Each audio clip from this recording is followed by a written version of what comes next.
Muito boa noite, meus irmãos e minhas irmãs, a vocês que nos escutam. Hoje, dia 6 de dezembro de 2023, nós estamos aqui no nosso estudo bíblico de quarta-feira.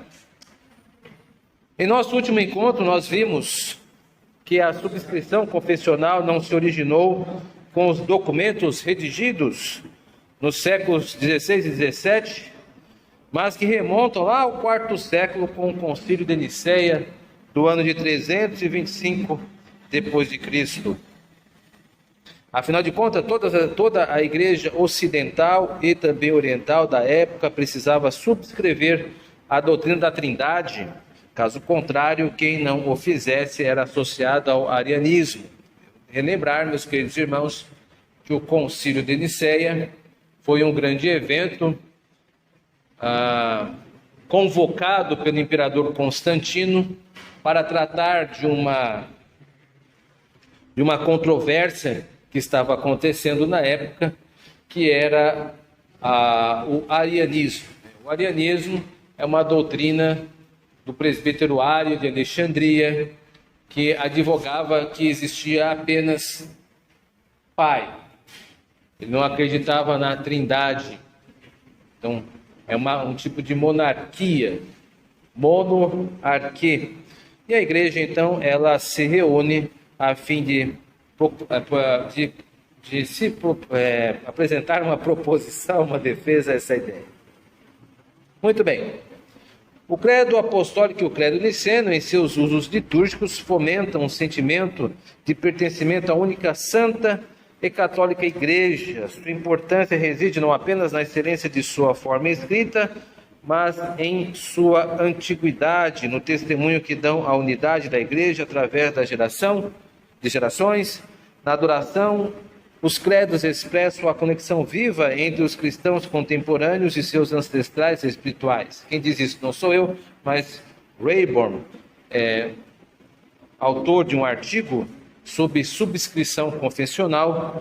Este autor, ele defende que o credo, tanto apostólico quanto de Nicéia, nos ajudam a dar um sentido de unidade da igreja. Todas as vezes que nós lemos o credo culto, nós nos solidarizamos, nós nos associamos às gerações de cristãos que nos antecederam. Nós nos transformamos em uma sociedade de mortos e uma sociedade de vivos também. Mortos no sentido de que nós reivindicamos o passado daqueles irmãos que já estão com o Senhor como nosso. Eles tornam-se então os nossos ancestrais, os nossos pais, todas as vezes que nós recitamos o credo. E nós reafirmamos que nós somos herdeiros legítimos dessa mesma tradição. Sociedade, tradição, herança, palavras que precisam ser ditas e circularem no meio cristão. Nesse contexto, é bom que se deixe claro que subscrever significa o ato deliberado de endossar o que está se afirmando.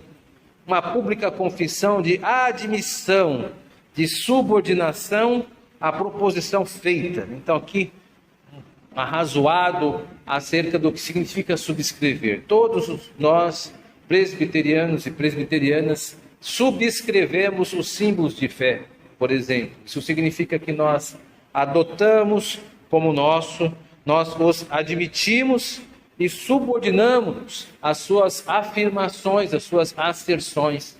Isso é subscrever. Então, todo presbiteriano e presbiteriana o faz. E espero conscientemente na profissão de fé pública diante da igreja, onde faz seus juramentos. Isso é subscrever.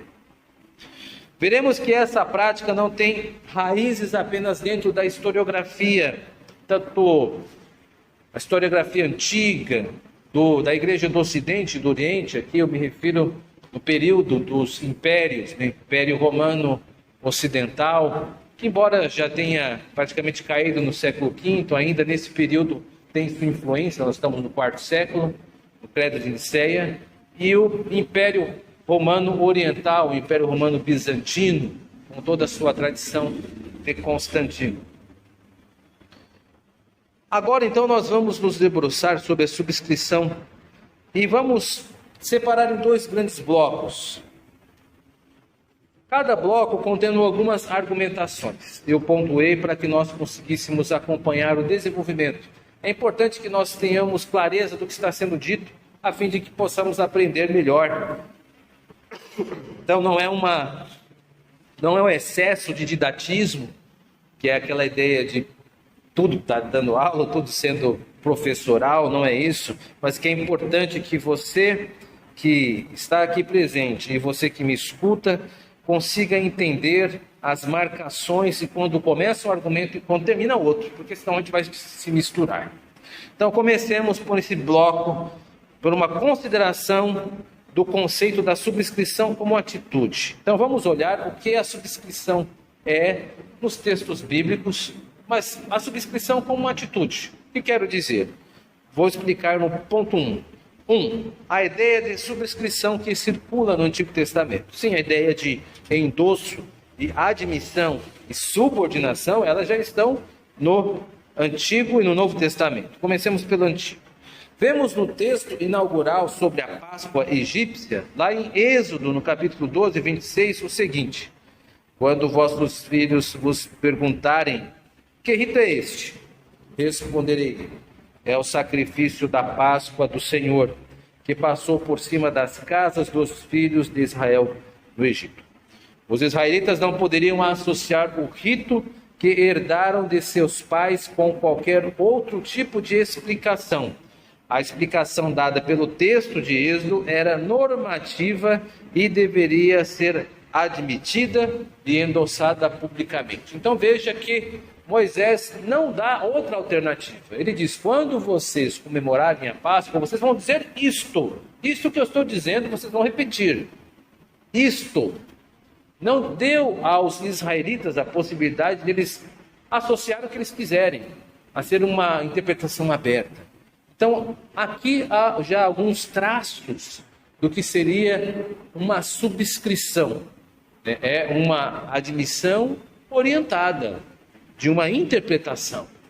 Então, quando nós discutimos com alguém subscrição, você precisa lembrar que isso não é um episódio apenas do século XVI, mas que isso há um contexto bíblico, uma fundamentação bíblica. E aqui é um dos muitos exemplos que temos, mas este é bem marcante, onde Moisés enrijece a interpretação. A interpretação é essa, não é a que você dá ou que o terceiro dá, é esta. 2. A ideia de subscrição que circula no Novo Testamento. Vimos no Antigo, agora vamos ver um episódio no Novo. A admissão e endosso de um texto pela igreja era um comportamento conhecido e aguardado pelos apóstolos. Tomemos o exemplo do apóstolo Paulo em 2 ocasiões. O apóstolo Paulo mencionou isso para a igreja em Corinto, quando disse: se alguém se considera profeta ou espiritual, reconheça ser mandamento do Senhor que vos escrevo.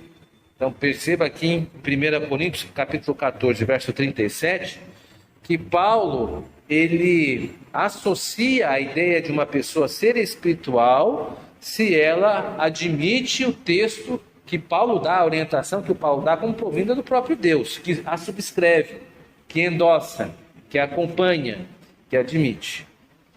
Há um outro texto. E exigiu isso na igreja em Tessalônica. Lá está escrito: caso alguém não preste obediência à nossa palavra dada por esta epístola, otai-o, nem vos associeis com ele, para que fique envergonhado. Então, a subscrição é algo que se impõe à consciência, conforme 2 Tessalonicenses capítulo 3.14. Se impõe à consciência como uma obrigação, onde aqueles que acompanham o apóstolo Paulo precisam endossar, precisam acolher e admitir. Isso faz parte, ou são traços do que nós vamos entender por subscrição. Então eu acredito que, tanto no Antigo quanto no Novo Testamento, sobeja muitos mais exemplos do que esses. Mas eu acredito que esses são os mais emblemáticos e que você precisa guardar quando você discutir. Afinal de contas, a Igreja Presbiteriana do Brasil é uma das poucas igrejas confessionais no Brasil. Nós vemos aí um mar de pentecostalismo e neopentecostalismo, onde não há nenhum tipo de tratativa disso.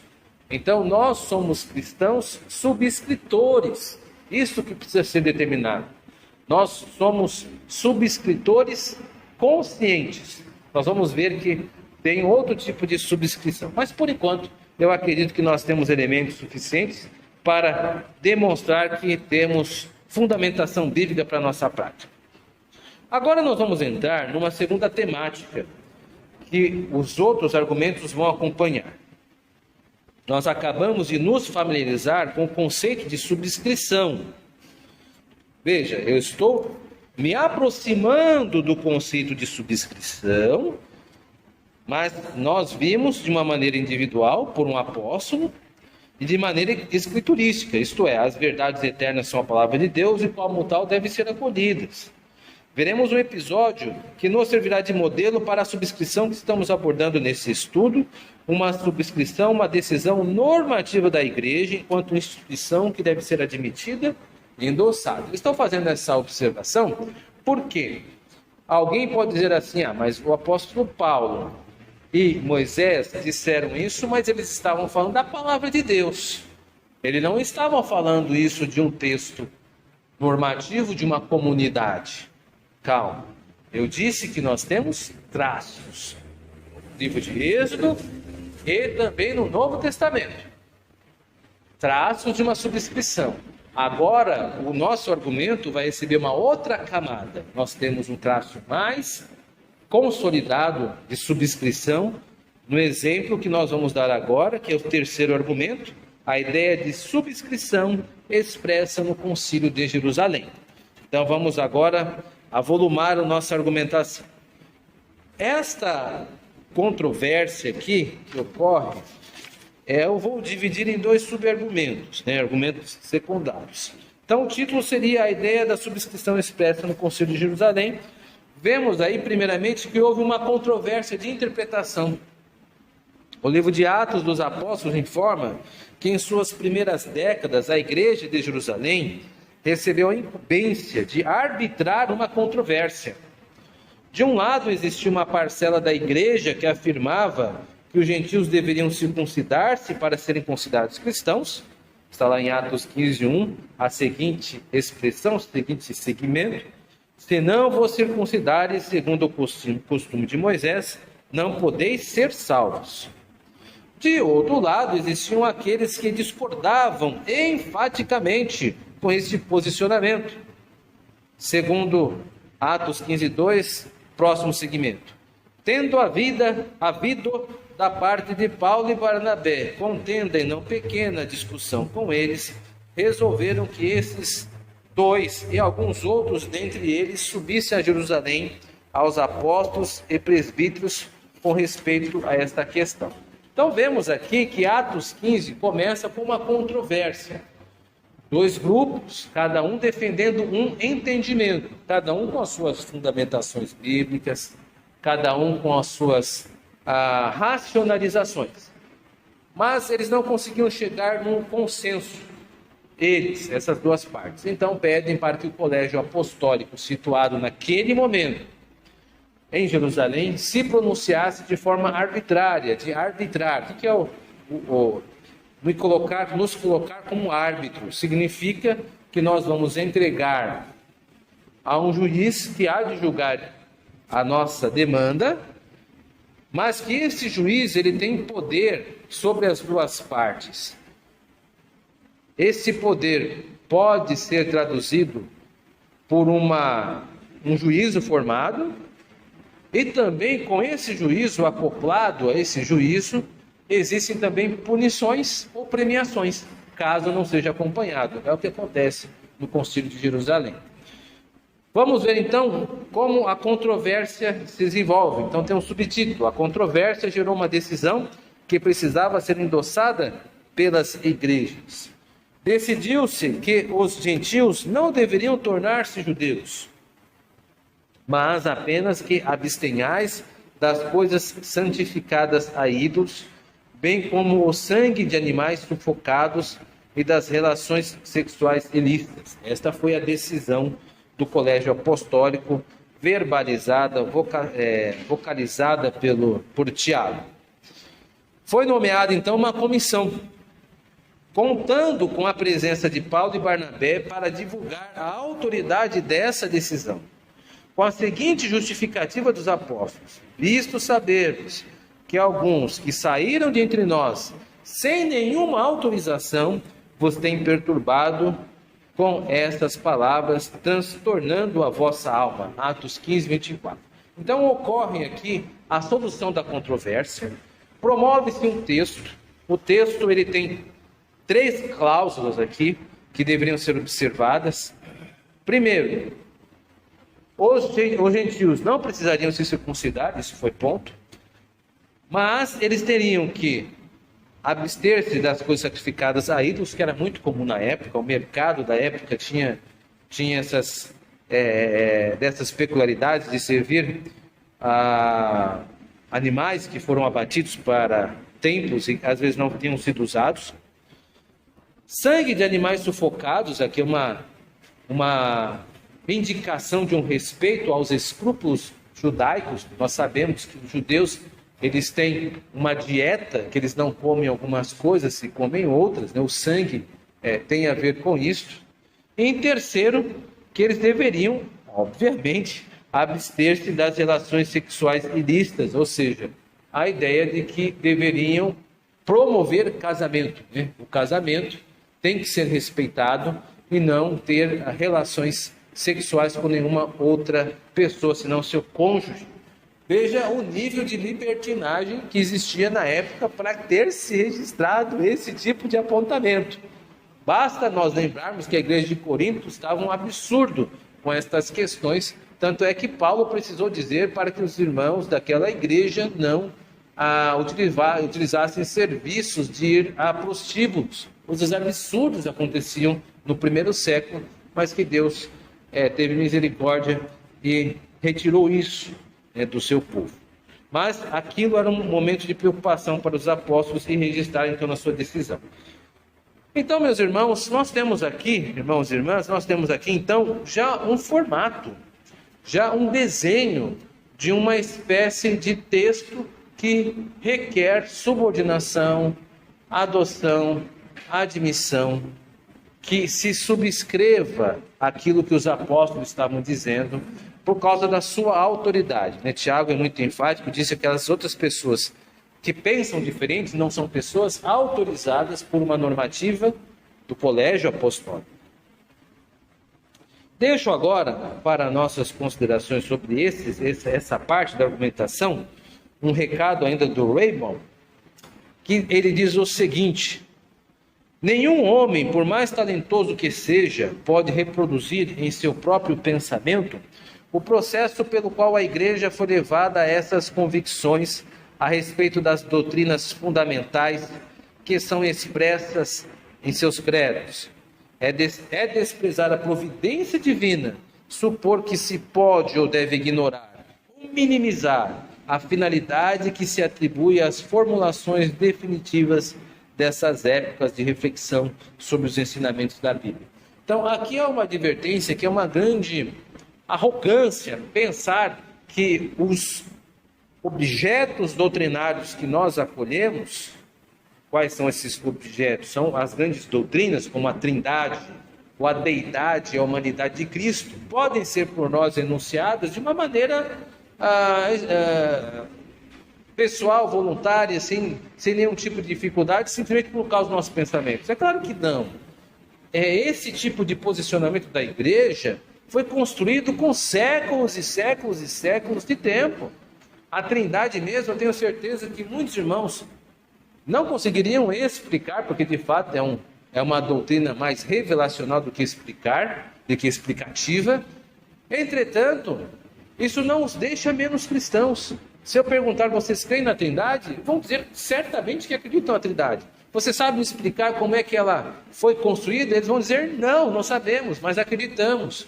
Por quê? Porque eles admitem, endossam e adotam um conceito construído, não pela igreja do século XXI, mas pela igreja decorrer da sua tradição e que chegou até nós. Então, até um absurdo algumas pessoas dizerem que não subscrevem, não são subscritores, sendo que acoplam para si algumas doutrinas que não são originárias delas, são originárias do terceiro, quarto, quinto, sexto século XVI.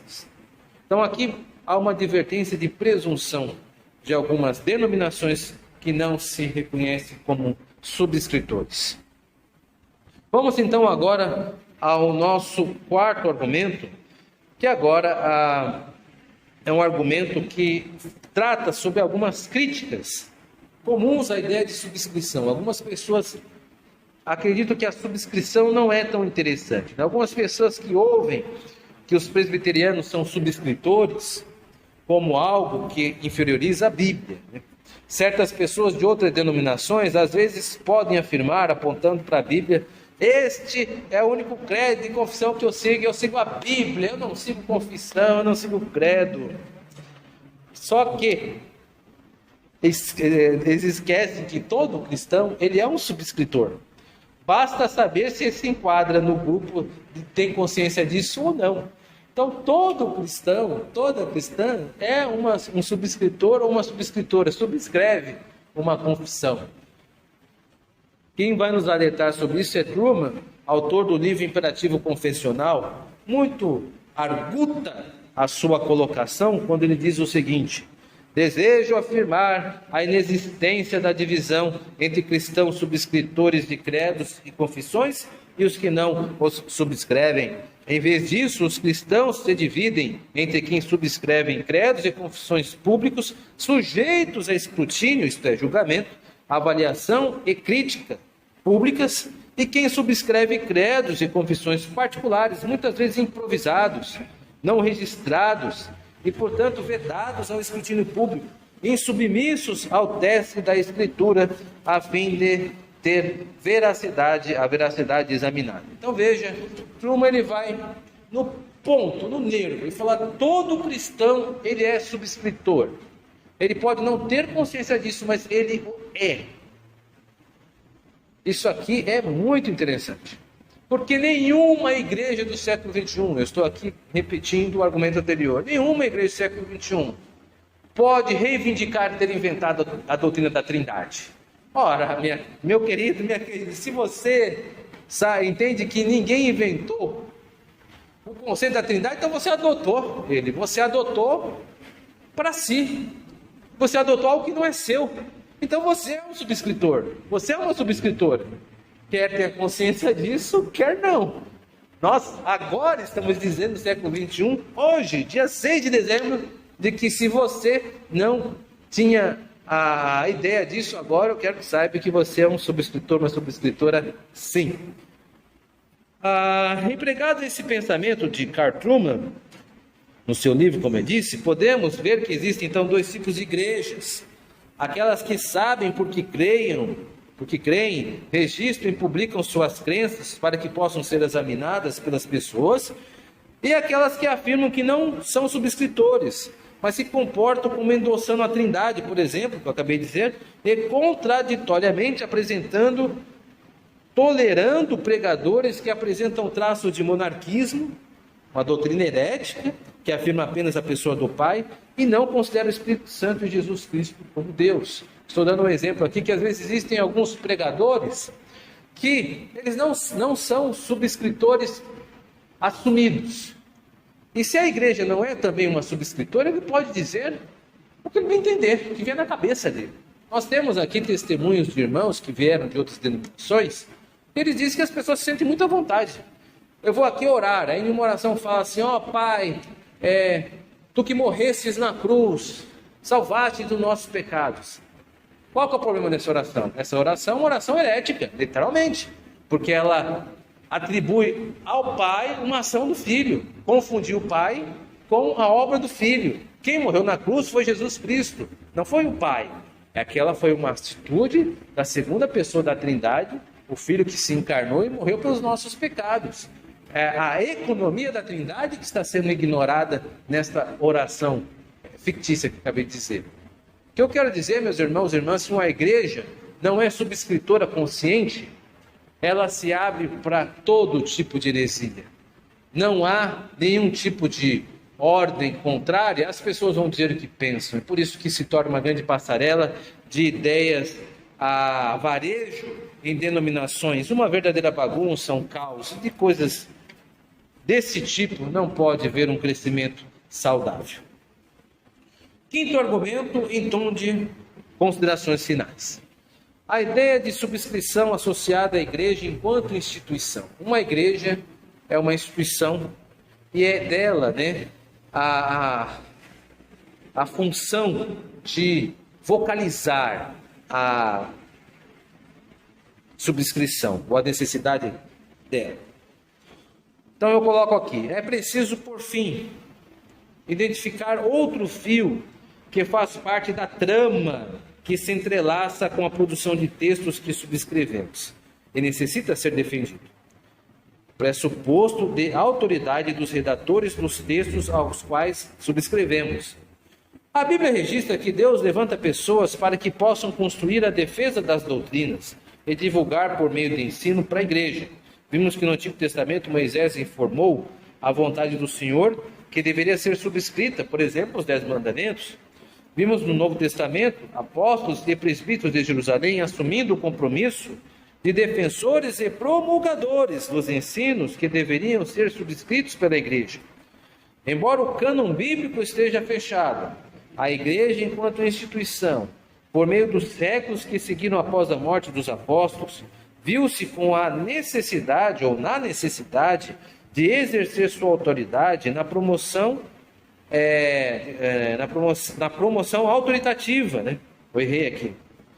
Esses ensinos são os credos e confissões públicas que devem ser defendidos como nossa herança, pois que aferimos como legítimos métodos de interpretação dos textos bíblicos. O que eu estou querendo dizer nesse pequeno texto, não tão pequeno assim, é que a igreja, ela tem por necessidade colocar-se de uma maneira autoritativa e orientar os membros naquilo que devem crer.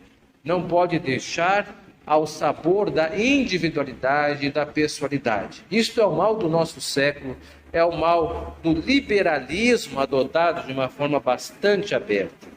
A igreja, ela precisa se preocupar com isso. E a Igreja Presbiteriana do Brasil tem tido essa preocupação, por isso oferece seus símbolos de fé para que sejam escritos. Os símbolos de fé, meus irmãos e irmãs, são textos autoritativos da igreja, a qual todos nós subscrevemos, endossamos e admitimos como a nossa interpretação. Não é a interpretação da confissão, é a minha, é a sua. E nós, com toda tranquilidade, podemos nos pronunciar contra a Igreja Presbiteriana, assumindo esses documentos como nossos, como são, sem nenhum tipo de sentimento de inferioridade por não conhecer outros ramos da teologia. Eu não vou discutir teologia porque eu não conheço a patrística.